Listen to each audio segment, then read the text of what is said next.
Hello student, तो आज हम लोग पढ़ने वाले हैं परमाणु संरचना।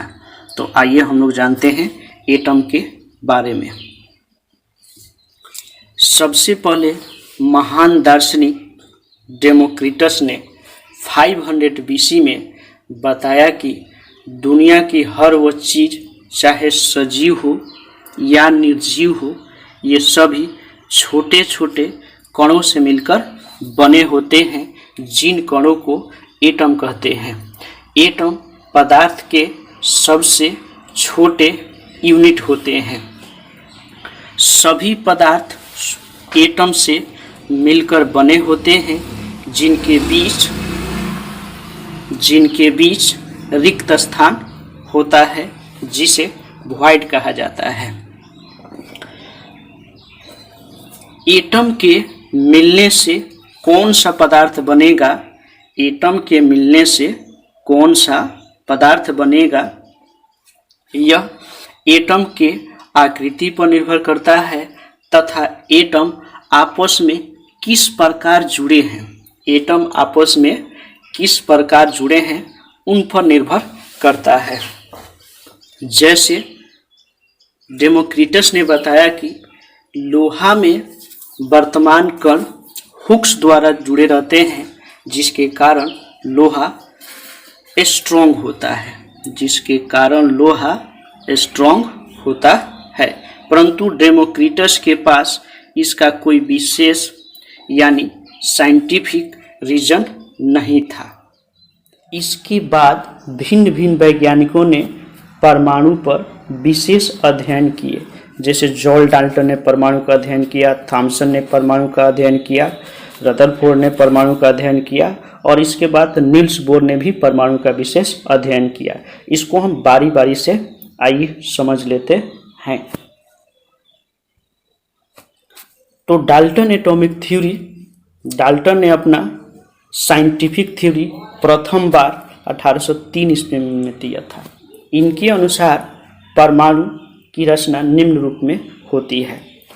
परमाणु एक ठोस गोला होता है जो उदासीन होता है। परमाणु न तो उत्पन्न किए जा सकते हैं और न ही नष्ट किए जा सकते हैं।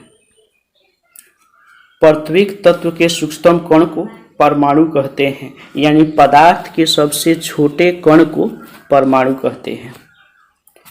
परमाणु किसी भौतिक या रासायनिक विधि से विभाजित नहीं किया जा सकता है। एक ही तत्व के सभी परमाणु समान होते हैं। जैसे हमारे सामने ये सिल्वर के कॉइन हैं, सिल्वर के सिक्के हैं जिनका समान आकार है, तथा दूसरे तत्व के परमाणु से भिन्न होते हैं। यहाँ गोल्ड के कॉइन हैं जो कि सिल्वर की तुलना में थोड़ा डिफरेंट होंगे। परमाणु के परस्पर संयोग से बने कण को अणु कहते हैं। जैसे गोल्ड के परमाणु, क्लोरीन के परमाणु, ये आपस में एक आकृति के रूप में जुड़कर आयोनिक क्लोराइड बनाते हैं और आयोनिक क्लोराइड एक अणु है। आयोनिक क्लोराइड एक अणु है तथा किसी अणु में परमाणुओं की संख्या एक सरल पूर्णांक होती है। सरल पूर्णांक का तात्पर्य यह है कि परमाणु को हम दशमलव में व्यक्त नहीं कर सकते हैं। जैसे हाइड्रोजन की ये 2 परमाणु, सल्फर के 1 परमाणु और संयोग के बाद यानी आपस में जुड़ने के बाद 3 परमाणु का निर्माण किए हैं। उसी प्रकार से सल्फर का 1 परमाणु, ऑक्सीजन का 2 परमाणु और आपस में जुड़कर 3 परमाणु का निर्माण किया है, जो कि एक सरल पूर्णांक है। एक ही पदार्थ के परस्पर सभी अणु समान होते हैं। जैसे हाइड्रोजन के जो अणु है ये समान आकार के होते हैं, ऑक्सीजन के जो परमाणु है ये भी समान आकार के होते हैं, ये हाइड्रोजन अणु ये भी समान आकार का है। इसी प्रकार से आपस में जुड़कर H2O का निर्माण करते हैं, यानी वाटर का निर्माण करते हैं। वाटर का आकार कोणीय हो जाता है, कोणीय यानी कोण के रूप में, जबकि इनके बीच का कोण देखा जाए तो 104.5 डिग्री का एंगल होता है। मैग्नीशियम, और फ्लोरीन आपस में जुड़कर लीनियर रचना का निर्माण किए हैं, जिसके कारण इनके बीच का कोण 180 डिग्री हो जाता है।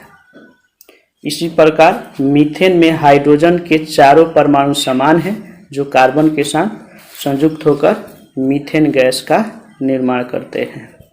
मीथेन गैस का निर्माण। तो आइए अब हम लोग देख लें जे थॉम्सन का परमाणु मॉडल। सर जे थॉम्सन ने 1897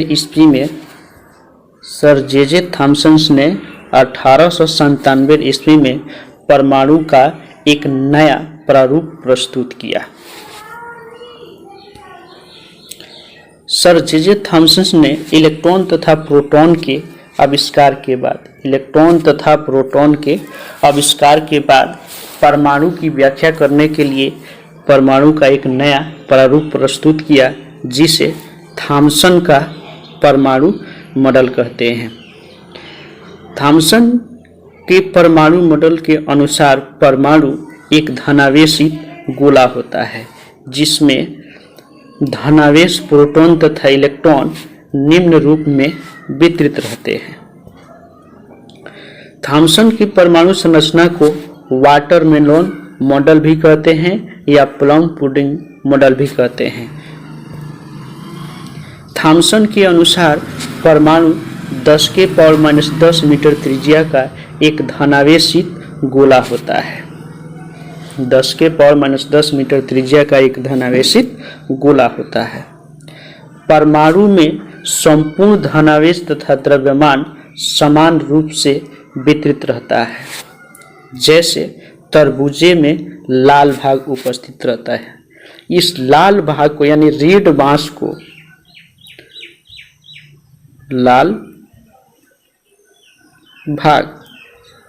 लाल भाग को हम लोग प्रोटॉन कहते हैं।